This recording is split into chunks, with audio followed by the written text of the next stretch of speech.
Hello guys, welcome to our channel Educate India. Here we start a new lecture number second, BSc first semester. So in the last lecture we are discussing central forces and properties of central forces.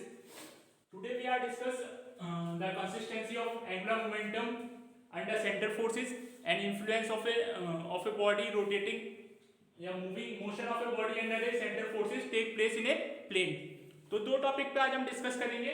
तो पहला topic जो है हमारे पास, हमने जो भी properties आपको बताई थी उसमें फोर्थ नंबर की और थर्ड नंबर की सेकंड प्रॉपर्टी हमारे पास थी द कंसिस्टेंसी ऑफ, जो हमारा एंगुलर मोमेंटम होता है जब भी मोशन बॉडी मोशन करती है सेंटर फोर्स में, तो एंगुलर मोमेंटम क्या होता है, कांस्टेंट रहता है और जो टॉर्क होता है वो जीरो होता है। तो और ये हमारे पास यहाँ that is J equals to constant, j equals to constant and torque equals to 0, tau equals to 0। तो दो हमारे पास ये रीजंस आए थे जो हमने प्रॉपर्टी में डिस्कस किया था। आपको आज इसको थोड़ा सा और डिटेल में जानेंगे what is it. And second हमारे पास जो हमने फोर्थ पॉइंट लिखा था, वहां पे लिखा था motion of a body under the centre force take place in a fixed plane. जो प्लेन होता है वो क्या होता है, फिक्स्ड रहता है। तो उसके बाद हम डिस्कस कर रहे थे, ठीक है। तो आज देखते हैं तो आज हेडिंग डाल लो आपको, यहाँ प्लेनेटरी मोशन वाला टॉपिक चल रहा है, सेकंड लेक्चर है ये, बढ़िया। चलो स्टार्ट करते हैं।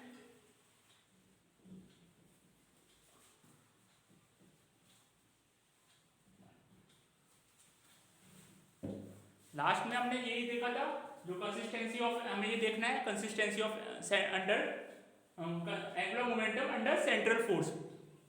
तो आपने जो लास्ट टॉपिक में देखा था वह एक्चुअली में मैंने इंट्रोडक्शन दिया था what are done in this chapter. तो इस चैप्टर में जो भी इंपॉर्टेंट चीजें हैं सेंट्रल फोर्सेस वगैरह के बारे में जो भी इंपॉर्टेंट है वो हम अपने चैनल पे लेके आएंगे आपके सामने, और इसके कुछ इंपॉर्टेंट क्वेश्चन भी करेंगे, ठीक है। तो आज हम बेसिकली तीन से चार टॉपिक्स को हम डील करेंगे और जानेंगे एक्चुअल में है क्या सेंट्रल फोर्सेस और उसकी क्या क्या एप्लीकेशन है हमारी डेली यूज में, लाइफ में। ओके, सो सबसे पहले हम देखते हैं, जब भी हम बात कर रहे हैं टॉर्क इक्वल टू 0 है, जो भी कोई मोशन हो रहा है, सपोज कर लो ये बॉडी हमने ये प्लेस्ड कर दी और ये फिक्स्ड पॉइंट के अलोंग इसके क्या है सेंटर फोर्सेस इस पे अप्लाइड हो रहे हैं।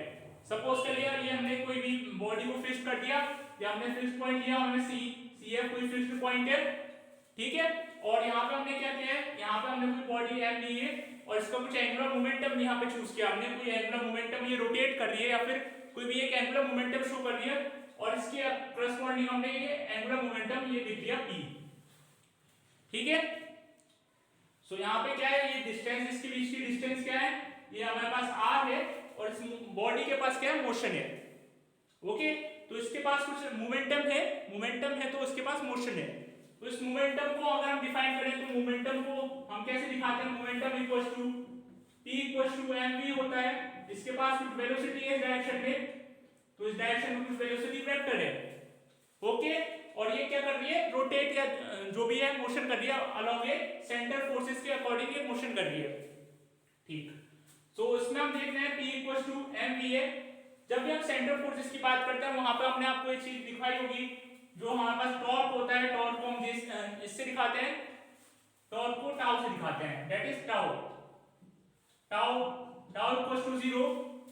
आपने लास्ट लेक्चर आई होप देखा होगा, तो उसमें हमने इसको ड्राइव भी किया था, कैसे आता है। उसके लिए हमने क्या किया था, उसके लिए हमने लिया था टॉर्क इक्वल्स टू F, ये होता है। और ये सेंटर फोर्सेस में जो F की डेफिनेशन के अकॉर्डिंग, जो सेंटर फोर्सेस में जो F की डेफिनेशन लिखी थी हमने वो क्या थी, F equals to F that is fourth function और unit vector R। Centre forces किसी भी एक पॉइंट के अलोंग होंगे, और टुवर्ड्स होंगे या फिर डायरेक्टली टुवर्ड्स होंगे या डायरेक्टली अवे होंगे। किसी भी पॉइंट हमने चूज कर लिया, सही है, तो किसी को हमने यहाँ पे बॉडी रख दी m, ठीक। तो इससे जो फोर्सेस यूज हो रहा होगा, फोर्सेस जो इस पे अप्लाई हो रहे होंगे, तो या तो इसके अवे होंगे, जो लाइन इनके बीच में जो लाइन ज्वाइनिंग है इसके अवे होंगे, या इसके टुवर्ड्स होंगे। तो अवे हो रहे हैं तो इसमें क्या हो रहा है, रिपल्शन हो रहा है जब अवे जा रहे हैं, और जब ये टूवर्ड जा रहे हैं तो इसमें क्या हो रहा है, अट्रैक्शन हो रहा है। तो ये हमने लास्ट लेक्चर में ड्राइव किया था, आपको बताया था अच्छे से, वो आपने लेक्चर देखा होगा। तो हमने उसमें जो इसके ऊपर लगने वाले टॉर्क होंगे वो क्या होंगे, जीरो होंगे। तो जब टॉर्क इक्वल टू हम जीरो रख देंगे तो टॉर्क का हमें क्या फॉर्मूला पता है, टॉर्क क्या होता है एक्चुअल में, टॉर्क होता है मोमेंट ऑफ फोर्स। सपोज कर लो इस पॉइंट से हम इस पे फोर्स देखना चाह रहे हैं, या हमने पॉइंट फिक्स कर लिया, इस पे फोर्स देखना चाह रहे हैं, इस पे कितना फोर्स लग रहा है, तो हम उसको कहना है मूवमेंट दिखा रहे हैं कि इस पॉइंट पे क्या मूवमेंट हो रहा है, फोर्स का क्या मूवमेंट है, क्या इफेक्ट शो हो रहा है इस पॉइंट पे। तो उसी को हम कहते हैं टॉर्क कहते हैं उसको, ठीक है। तो उसको हम कैसे दिखाते हैं, torque equals to that is this way. Mathematical expression ये है, आपने 11th 12th में काफी अच्छे से सीखा होगा, इसके बारे में काफी क्वेश्चंस करे होंगे। ओके, जब हम यहाँ पे f को इस करस्पॉन्डिंग टू दिस इस इक्वेशन में लगाते हैं, f की वैल्यू को इस इक्वेशन में पुट करते हैं, तो यहाँ पे that become f और that is r cross r, that become 0, it's come out to be 0। यही है ना हमारे पास कंसेप्ट, तो यही है। जो भी हम दो सेम थिंग्स का साइन करते हैं, तो भी हमारे पास सेम डायरेक्टेड वेक्टर होते हैं, तो उनको जब हम साइन, उनका जब हम निकालते हैं, साइन निकालते हैं, तो साइन की वैल्यू क्या होती है, जीरो आती है। तो उनका जब हम क्रॉस करेंगे तो क्या आएगा, वहाँ पे साइन यूज होता है, तो साइन के बीच में जो एंगल्स, इनके बीच में जो एंगल्स बन रहा होगा वो क्या होगा, जीरो होगा। तो डेट बिकम जीरो, तो whole term is become to be zero, तो टॉर्क यहाँ पे जीरो है, ठीक है। ये तो थी टॉर्क की कहानी, ठीक है। टॉर्क एक्चुअल में होता क्या है, थोड़ा सा रिमाइंड करो, जो पीछे चैप्टर्स पढ़े थे हमने उसमें टॉर्क को बताया था आपको, टॉर्क क्या होता है, टॉर्क की क्या क्या प्रॉपर्टीज होती हैं, कैसे अप्लाई होता है टॉर्क, कहाँ जाके वो यूज होता है। जो हमने पीछे डायनेमिक्स ऑफ ए सिस्टम पढ़ा था, dynamics of a rigid body पढ़ रखा है, उसमें टॉर्क को हमने और अच्छे से डिफाइन किया था, ठीक है। तो टॉर्क को और कैसे लिख सकते हैं हम, torque equals to time rate of change of angular momentum, torque equals to time rate of change of angular momentum. तो time rate of change of angular momentum that is dj upon dt, dj upon dt। If here tau equals to 0, तो the whole become to be 0 equals to d। So आप देख पा रहे हो, जब हम इसको 0 कर देंगे यहाँ पे, तो ये हमारे पास क्या होगी, टर्म क्या होगी, ऑल टर्म टू बी 0। अब इसको, इसका मतलब क्या है, दैट इज जो हमारे पास एंगुलर मोमेंटम होगा वो क्या होगा, कांस्टेंट होगा। और जो अगर उसमें वेक्टर्स में बात करें तो उसकी डायरेक्शन क्या आएगी, कंजर्व रहेगी, डायरेक्शन कंजर्व रहेगी। और क्या होगा, वो वेक्टर जो होगा, जो जब भी हम कंजर्व की बात करते हैं तो हम मैग्नीट्यूड एंड डायरेक्शन दोनों की रहती है, कंजर्व रहती हैं, दोनों कांस्टेंट रहती हैं, ठीक है। तो ये इस टॉपिक में इतना ही है, ठीक है, तो नोट कर लो इसको। ये तो समझ में तो आ गया होगा आपकी क्या क्या चल रहा है, हमें निकालनी कांस्टेंसी, ठीक है। तो ये क्या आ रहा है, कांस्टेंट आ रहा है, और क्या आ रहा है, कंजर्व्ड आ रहा है, ओके।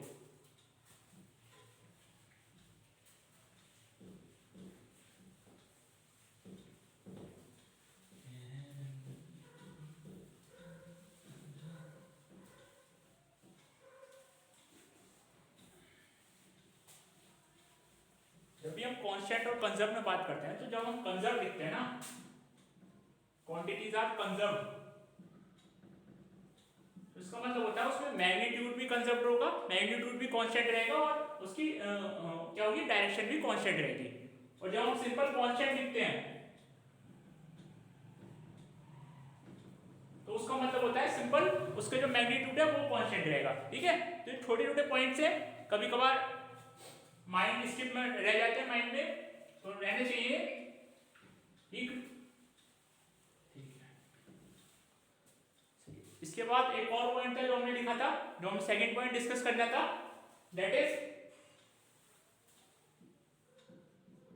मोशन। टॉपिक ये है, तो हमने जो इससे पहले देखा उसमें हमने देखा जो एंगुलर मोमेंटम था वो क्या था, कंजर्व था और कांस्टेंट आया था, कांस्टेंसी ऑफ एंगुलर मोमेंटम आया था। तो जे क्या था, कंजर्व आया था। तो कंजर्व का मतलब क्या है, वो क्या था, कांस्टेंट था और कंजर्व था, ठीक है। जे वेक्टर क्या है, कंजर्व था, तो उसका मैग्नीट्यूड क्या रहेगा, मैग्नीट्यूड कांस्टेंट रहेगा। कंजर्व जो क्वांटिटीज होती है उनका क्या है, मैग्नीट्यूड और डायरेक्शन कहती है कांस्टेंट रहती है, ठीक है, ठीक है। तो अगर हम इस टॉपिक में बात करें, जब भी कोई body under the centre force उसके अकॉर्डिंग क्या आपको मूव करेगी, तो उसके जो जे होगा वो क्या हमने क्या निकाला, कांस्टेंट निकाला और कंजर्व था, ठीक है। तो उसका जो प्लेन होगा, जिस प्लेन पे वो मूव कर रही है, वो जो प्लेन होगा वो फिक्स्ड होगा। ये हमारे पास नेक्स्ट है। तो इसमें जब हमने जे को कंजर्व निकाला, तो सपोज कर लिया कोई हमने बॉडी ये ली, हमने कोई बॉडी हमने ये ली और किसी पॉइंट हमने ये लिया। अब ये बॉडी इस पॉइंट के करस्पॉन्डिंग क्या कर रही है, रोटेट कर रही है, जो भी हमने मोशन देखा, कोई भी मोशन ले लो, मोशन कर रही है इस पॉइंट के करस्पॉन्डिंग। तो इसके पास कुछ एक वेलोसिटी होगी, सपोज कर लिए किसी एक टाइम इंस्टेंट पे इसके पास v वेलोसिटी थी, और एक इसके पास कुछ एक मास है m1 कुछ मास है उसके पास, और उस किसी टाइम इंस्टेंट पे क्या उसकी वेलोसिटी है, कुछ मास उसके पास m है, ओके। तो एक्चुअल में है क्या यहाँ पे, इसके पास क्या है, मोमेंटम है। तो अगर हम j को और दूसरी टर्म में डिफाइन करें तो हम क्या लिख सकते हैं, j is also equal to r cross p लिखते हैं ना, j is also equal to r cross p। तो अगर इसकी डायरेक्शन उसको डी टैप करें तो ऐसा कुछ बनेगा। सपोज कर लिए कि इस टाइम इंस्टेंट पे इसकी वेलोसिटी v थी और उसका मास m है, और ये इसका क्या है, सेंटर फिक्स्ड पॉइंट है, ये जिसके करस्पॉन्डिंग क्या लग रहा है, फोर्सेस अप्लाई हो रहे हैं, फोर्सेस इंड्यूस हो रहे हैं इस बॉडी में, ठीक है। तो अगर इस जो हमने पाथ बनाया है इसके करस्पॉन्डिंग रोटेट कर रही है, या फिर जो भी इसके अंदर मोशन हो रहा है इस पाथ के करस्पॉन्डिंग हो रहा है, तो ये जो पाथ है इसको हम बताना है कि ये फिक्स्ड प्लेन में है, ये एक्चुअल में ये इसका कहने का मतलब है। तो हम इसको डिफाइन करेंगे। तो हम क्या देख रहे हैं, अब यहाँ पर अगर हम क्या लिखेंगे, p इक्वल्स टू क्या होगा, यहाँ पे p वेक्टर क्या होगा, p इक्वल्स टू mv, ठीक है, ये आप जानते हैं p इक्वल्स टू mv है, ठीक। अब हमें क्या दिखाना है, ये क्या दिखाना है, जो हमने प्लेन बनाया है ये क्या है, कांस्टेंट है, ये हमें बताना है कि ये फिक्स्ड प्लेन है।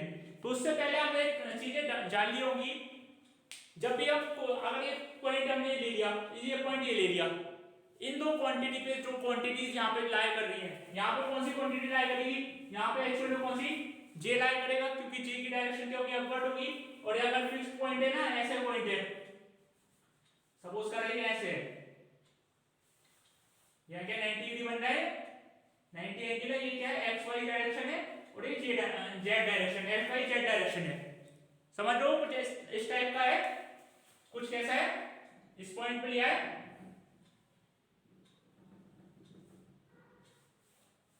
ये क्या है, जेड डायरेक्शन, ठीक, और ये एक्स डायरेक्शन, ये वाई डायरेक्शन, तो एक्स और ये वाई डायरेक्शन, इस जगह क्या है, पॉइंट हमारे पास लोकेटेड है, और ये क्या कर रहा है, मूव कर रहा है। तो ये कौन से प्लेन में मूव कर रहा है, एक्स वाई प्लेन में मूव कर रहा है। तो हमें जो जेड है यहाँ पे, इसमें क्या होगा, जेड डायरेक्शन क्या होगा, इसका एंगुलर मोमेंटम। जब भी कोई बॉडी एक्स वाई प्लेन में मूव करेगी तो हम राइट हैंड लेंगे, और ये हमारी सपोज कर लो बॉडी की जो हमारे पास फिंगर्स होगी, क्या होगी, हमें डायरेक्शन ऑफ बॉडी का वो दिखाएंगे मोशन। तो डायरेक्शन ऑफ मोशन इसके अकॉर्डिंग कैसे हो रहा है, इनवर्ट हो रहा है। जब डायरेक्शन ऑफ मोशन क्या हो रहा है, इस पे इनवर्ट हो रहा है, इनवर्ट डायरेक्शन मोशन हो रहा है, तो ऐसे करके मूव करेगी, तो फिंगर्स ऐसे मूव करेगी, तो कर्ल ऐसे बनेगा, तो वहां पर डायरेक्शन रहेगी एंगुलर मोमेंटम की इक्वल रहेगी। ऊपर की साइड एंगुलर मोमेंटम की डायरेक्शन क्या होगी, अपवर्ड होगी। अगर इसके अकॉर्डिंग बात करें तो यहाँ पे भी अपवर्ड होगी, ठीक है। तो यहाँ देखना, जब डायरेक्शन ऑफ उस पे किस पे डिपेंड करेगी, r क्रॉस p पे डिपेंड करेगी। इससे जो डिस्टेंस है ये क्या है, r है, तो r क्रॉस p क्या आएगा, उसका जो क्रॉस करेंगे उसकी डायरेक्शन क्या है, अपवर्ड आएगी, ठीक है, ठीक है, सही है। तो जब यहाँ पे p की वैल्यू ऊपर से पुट करोगे तो यहाँ पर आप देख पा रहे होंगे, यहाँ पर अगर ये वैल्यू अगर मैं यहाँ से पुट करूं, सॉरी, अगर मैं यहाँ पे इसका डॉट प्रोडक्ट निकालूं r के रेस्पेक्ट में, मैं क्या कहना चाह रहा हूं, मैं कहना चाह रहा हूं अगर मैं r डॉट j निकालूं, r डॉट j, तो क्या आएगा, ये r कौन सा है और j कौन सा है, j तो ऊपर डायरेक्शन में, r ये डायरेक्शन है, सही है। सपोज कर लिया हमने 2 मार्कर लिए, तो ये तो j ऊपर डायरेक्शन में आ गया, ये r इस डायरेक्शन में, तो पॉइंट इसका कैप देख लो, ये क्या है, पॉइंट मास है, मतलब जो मास है वो ये है, इसका कैप जो है लोकेटेड है, और ये हमारे पास r। अगर रोटेट कर रहा होगा ऐसे, तो जो एंगल होगा वो चेंज होगा या नहीं होगा, वो क्या रहेगा, कांस्टेंट रहेगा। जब हमारे पास फिक्स्ड प्लेन कहेंगे तभी तो कांस्टेंट रहेगा, सही है। तो एंगल हमें कांस्टेंट दिखा देना है, तो इन दोनों के बीच का एंगल क्या होना चाहिए, कांस्टेंट आना चाहिए। अगर मैं j डॉट r निकालूं, j डॉट r, इसका मतलब क्या है, इसका मतलब ये अगर 0 आ जाए तो हमारे पास j और डॉट क्या होंगे, दोनों 90 डिग्री पे बना रहेंगे, 90 एंगल पे होंगे, तो हमें ये क्या निकालना होगा, 0 के इक्वल निकालना है, सही है। तो देखते हैं जे डॉट आर होगा क्या एक्चुअल में आर क्रॉस, अगर हम इसकी जी की वैल्यू ऊपर से पुट करने वाली तो आप देख पा रहे हो यहाँ डॉट आएगा, डॉट में आएगा आर क्रॉस पी, ठीक है सही है। अब यहाँ पे क्या है ये scalar vector sorry scalar triple product है, ये क्या है ये स्केलर ट्रिपल प्रोडक्ट है। तो स्केलर ट्रिपल प्रोडक्ट क्या होता है, जैसे हमने कोई वेक्टर ले लिया, ये दूसरा वेक्टर है v, तो तीसरा वेक्टर है c, तो इसको जब हम सॉल्व करते हैं तो कुछ स्केलर वैल्यू आती है। एक्चुअल में क्या है तीन वेक्टर का स्केलर प्रोडक्ट है ये, तो आपने मैथमेटिकल में ये पढ़ रखा है। अगर इसको अगर हम दूसरी टर्म में लिखें तो इसको अगर हम दूसरे उसमें देखें तो इसकी एक प्रॉपर्टी भी होती है। इसको हम और कैसे लिख सकते हैं, इसको हम ऐसे लिख सकते हैं a क्रॉस b, और क्या और जो c है उसको बाहर लिख सकते हैं ऐसे, ठीक। ये और ये बात एक ही है, ये इसकी प्रॉपर्टी है, इसको हम और इसकी नोटेशन को चेंज करके ऐसे लिख सकते हैं। तो हम अगर ये लिख रहे हैं तो इसकी नोटेशन को चेंज करके ऐसे इस फॉर्म में लिख सकते हैं। यहाँ पे r और r क्या है, दोनों सेम वेक्टर हैं, तो यहाँ पे लिख सकते हैं r क्रॉस r, और ये आएगा p वेक्टर ये, ठीक है। और एक्चुअल में r क्रॉस r क्या होता है, बस r क्रॉस r तो 0 होता है, तो 0 होता है तो ये क्या होल टर्म क्या हो गई, 0 हो गई। तो इसका मतलब क्या है j cross j equals to 0, और ये कब 0 हो सकता है, ये कब 0 होगा, जब यहाँ पे क्या होगा cos थीटा क्या हो 0 हो, मतलब cos थीटा की वैल्यू क्या हो 90 हो। तो इसका मतलब क्या है वेक्टर r परपेंडिकुलर किसके है, j के परपेंडिकुलर है, ठीक है। तो यहाँ एक्चुअल में यहाँ पर अगर कोई फाइनाइट क्वांटिटी आती तो हम ये नहीं बता सकते थे कि कौन सी क्वांटिटीज वो फाइनाइट में कौन सी क्वांटिटीज हैं। मैं are you getting my point, what are am say, तो मैं कहना चाह रहा हूँ अगर ये 0 आ रहा है तो इसका मतलब क्या है, यहाँ पे cos बनना होगा, cos थीटा, जो इन दोनों के बीच का एंगल होगा, जो इन दोनों के बीच का एंगल होगा, जो इन दोनों के बीच का क्या होगा एंगल होगा ऐसे, तो वो क्या आ रहा है वो 90 आ रहा है। अगर 90 आएगा जब ये रोटेट करेंगे ऐसे करके तो हर समय वो क्या रहेगा 90 रहेगा, तो वो क्या रहेगा फिक्स्ड रहेगा।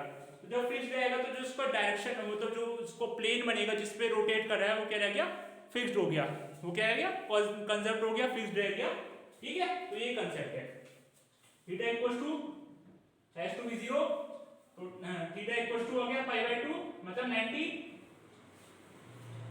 तो इसका मतलब क्या है ये इक्वल्स टू 0, तो r क्रॉस ये आ गया हमारे पास r perpendicular to j, that is r perpendicular to j। तो यहाँ पे अगर फिक्स्ड एंगल देखें तो यहाँ से क्या आ गया, ये जब रोटेट कर रहा होगा किसी भी अपनी एक्सिस पे ऐसे करके रोटेट कर रहा है किसी टाइम इंस्टेंट पे, हमने इसकी जो ले लिया यहाँ पे ले लिया वेलोसिटी इस टाइम इंस्टेंट पे देखिए वो कैसे कर रोटेट कर रही है, ऐसे रोटेट कर रही है। तो उस प्रो क्या प्लेन जो है जो प्लेन आया वो क्या है फिक्स्ड प्लेन है, बस ये कंसेप्ट है। इसको अगर दूसरे मैनर में देखोगे, इसको अगर दूसरे मैनर में देखोगे तो आप क्या होगे, अगर यहाँ से अगर दूसरे मैनर में देखो तो r dot j equals to 0 आ रहा है, ठीक है। और j की एक्चुअल वैल्यू क्या होती है, j की एक्चुअल में वैल्यू क्या होती है, j को और क्या लिख सकते हो, मतलब यहाँ पे अगर इस वाले पॉइंट में अगर p m को p की जगह क्या लिख दो m भी अगर पुट कर दो यार ये टर्म है तो v भी यहाँ पे क्या रहेगा v रहेगा, तो v r और v r क्या होंगे दोनों क्या है एक ही प्लेन में लाया कर रहे हैं। तो उसका भी मतलब यही है कि क्या है जो पॉइंट्स है वो क्या है j और वो कोप्लेनर है। यहाँ पे क्या मतलब है r और p क्या है कोप्लेनर है, तो ये दोनों r और p कोप्लेनर है, तो क्या हो गया यहाँ पास क्या हो गया, अगर ये 0 आ रहा है तो इसका मतलब क्या है ये जो a और c वेक्टर है मतलब ये जो वेक्टर्स हैं क्या है कोप्लेनर है, ठीक है। अगर ये दोनों ये इक्वल टू 0 आता है तो इसका मतलब क्या है जो वेक्टर्स हैं क्या है वेक्टर्स आर कोप्लेनर कोप्लेनर है। अगर ये कोप्लेनर है तो क्या उस जो प्लेन होगा क्या हो गया वो फिक्स्ड हो गया। तो ये हमारे पास कंसेप्ट था, तो इसके बाद इसको नोट कर लो, बस इसमें थ्योरेटिकल अगर लिखना है तो यही लिखना है कि consider a particle moving around a fixed point in the under the influence of A centre force, so we getting that the angular momentum on the particle is conserved, due to which if we calculate a dot product of angular momentum with respect to r is to be 0, which means R and JR are in R makes angle 30, makes angle 90, or we can say we are perpendicular to each other. And और इस part में देखें, इस part से according देखें तो हम क्या कहेंगे, R and P are both vectors lie in a same plane, और वी कैन से कोप्लेनर। तो इसका भी मतलब यही है कि अगर ये कोप्लेनर है तो जो हमारे पास प्लेन क्या हो गया, फिक्स्ड हो गया। ठीक है, ठीक है, तो इसको नोट कर लो। Two body problem reduce to one body problem, basically it is most important topic for BSc. इससे कई बार क्वेश्चन पूछा गया है, कई बार मतलब बहुत बार इससे क्वेश्चन आया है, तो बहुत इंपॉर्टेंट टॉपिक है, इसको आप बहुत ध्यान से देखना। तो एक्चुअल इस टॉपिक के करस्पॉन्डिंग अगर हम देखें तो इसमें क्या है, अगर हमने एक बॉडी ये ली और एक बॉडी ये ली, दोनों के बीच में क्या है, रिलेटिव मोशन है दोनों के बीच में कुछ, ये इसके रिस्पेक्ट में मूविंग में, ये इसके रिस्पेक्ट में मूविंग में है, तो इन दोनों के बीच में क्या है, रिलेटिव मोशन है। अब हमें कोई एक थर्ड फ्रेम लिया, हमने इनिशियल फ्रेम लिया, कोई थर्ड ओरिजिन लिया, जहां से दोनों पॉइंट को हम ऑब्जर्व कर रहे हैं, कोई एक थर्ड फ्रेम से इन दो पॉइंट को क्या कर रहे हैं, ऑब्जर्व कर रहे हैं, और इनके बीच के जो फोर्सेज हैं उसको हम रिड्यूस करना चाह रहे हैं, उस फोर्स को कॉमन फोर्स बनाना चाह रहे हैं, ताकि हम इनके बीच के जो फोर्सेज लग रहे हैं उसको हम डिफाइन कर सकें। तो ये two body problem reduce to one body problem. Basic इसके अंदर अपना जो एम रहेगा वो यही रहेगा, जो इसके बीच के जो फोर्सेज हैं, अगर हम उस ओरिजिन को उठा के वापस किसी एक पॉइंट पे रख दें, किसी एक ऑब्जेक्ट पे ले आए, तो जो उसके फोर्सेज जो उनके बीच में लग रहे होंगे, तब जो मास यूज हो रहा होगा वो एक्चुअल में क्या होगा। ठीक है, तो यही अपना कंसेप्ट है।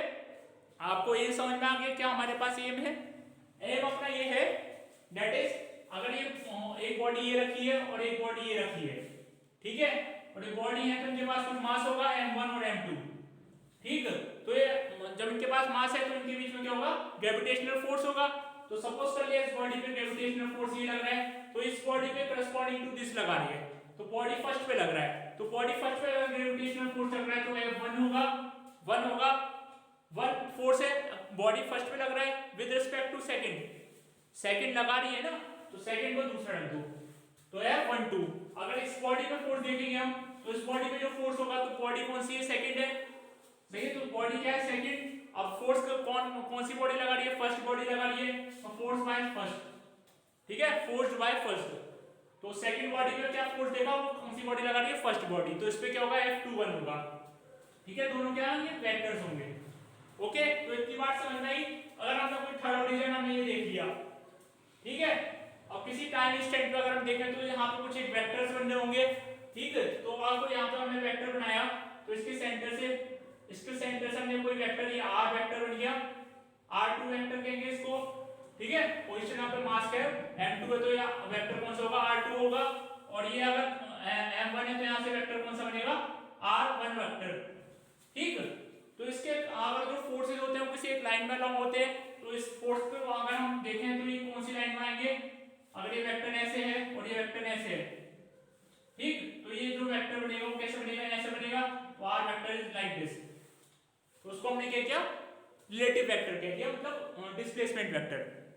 ठीक है, इन दोनों के बीच का क्या है, वेक्टर है जो इन दोनों को सेपरेट करता है ईच अदर, तो वो क्या है, r वेक्टर। यहाँ पे कोई ओरिजिन था वो, तो आपको डायग्राम तो क्लियर हो गया होगा क्या हम बात कर रहे हैं।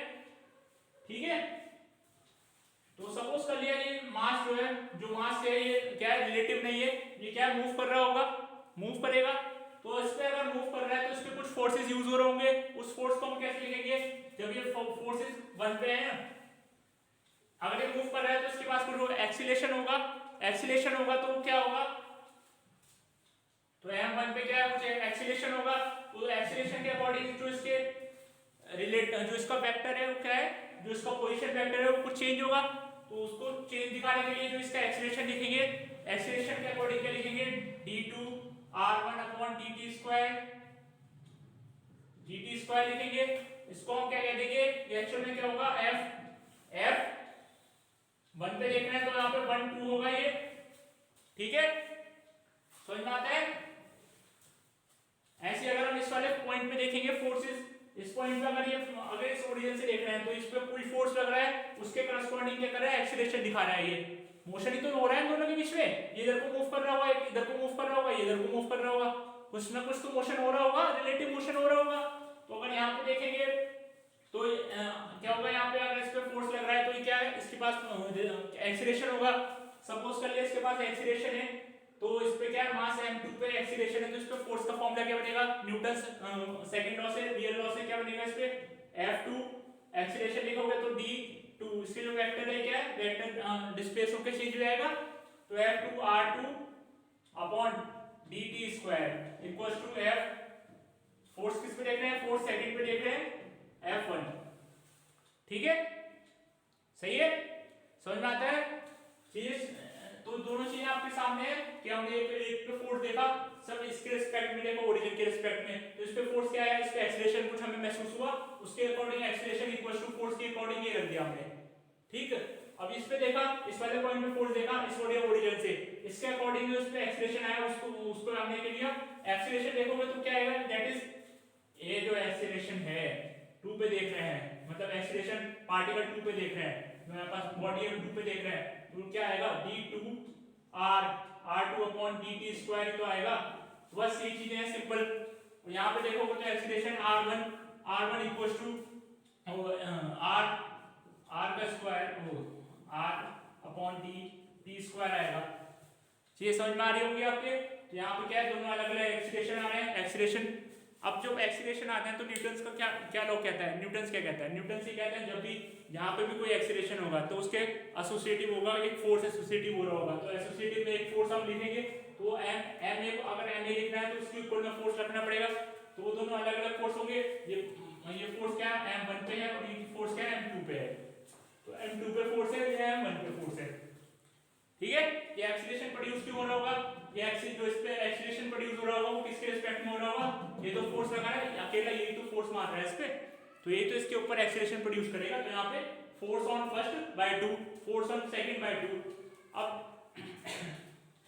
अब न्यूटन्स का नियम को आप जानते हैं, अगर न्यूटन्स का यहाँ थर्ड नियम देखें तो यहाँ पे F12 equals to minus F21 होगा। न्यूटन्स का थर्ड लॉ ये क्या कहता है, जब भी किसी बॉडी पे फोर्स लग रहा होगा तो यहाँ पर दो बॉडी होंगी। न्यूटन्स का थर्ड लॉ दो बॉडी के अकॉर्डिंग होता है। अगर कोई बॉडी इस बॉडी पे इस फोर्स लगा रही है तो जितना फोर्स ये इस पे लगाएगा उतने ही फोर्स, मतलब जितना फोर्स ये बॉडी इस पे लगाएगी उतने ही फोर्स ये बॉडी इस पे लगाएगी। तो जितना फोर्स बॉडी फर्स्ट पे लग रहा था बाय सेकंड के, वो हमने लिखा, जितना फोर्स सेकंड पे लग रहा है किसकी वजह से, फर्स्ट की वजह से, वो हमने लिखा। तो क्या होगा, माइनस के मतलब अपोजिट होगा, तो उसमें हमने माइनस लगा दिया। ठीक है, सिंपल है। अगर हम इसको और क्या कह सकते हैं, इक्वल्स टू में f कह दें, सिंपल है। ठीक है, हमने मान लिया इसको इक्वल्स टू में दोनों क्या सेम फोर्स है, हमने क्या दिया, मान लिया कि क्या है, f के ऑल्सो इक्वल है, ऐसा लिख सकते हो, मतलब ऐसी नोटेशन को चेंज करके ऐसे लिख लिया, सही है, सिंपल हो जाए कि इसके बीच के क्या है, नोटेशन में चेंज हो गया। तो आप क्या देखोगे, तो आप सिंपल क्या कहोगे, ये इक्वेशन क्या कर लो, फर्स्ट कह लो, ये इक्वेशन सेकंड कह लो, सही है, ये इक्वेशन फर्स्ट कह लो, वो इक्वेशन सेकंड कह लो। इन दोनों का कॉम्बिनेशन देखोगे, तो क्या आएगा, हाँ, तो इक्वेशन फर्स्ट और इक्वेशन सेकंड, इन दोनों को अगर ऐड करके देखोगे तो ऐड करोगे तो क्या हो जाएगा अपने पास, तो आप देखना, पहले नोट कर लो, इसकी थ्योरी भी है कुछ, वो मैं नोट कराऊंगा। ठीक है, तो इसको अकॉर्डिंग टू थ्योरी देखते हैं हम, थ्योरेटिकली कैसे इसको नोट करते चलेंगे, क्योंकि बहुत इंपॉर्टेंट टॉपिक है ये, तुम इसको ऐसे नहीं छोड़ सकते। तो इसकी थ्योरेटिकल हम देखते हैं, पहले थ्योरी देखते हैं थोड़ा सा, ताकि आपको और अच्छे से समझ में आए। वैसे बेसिक कंसेप्ट तो यहीं पे लगना था, जो हमने आपको बता दिया क्या एक्चुअल में है।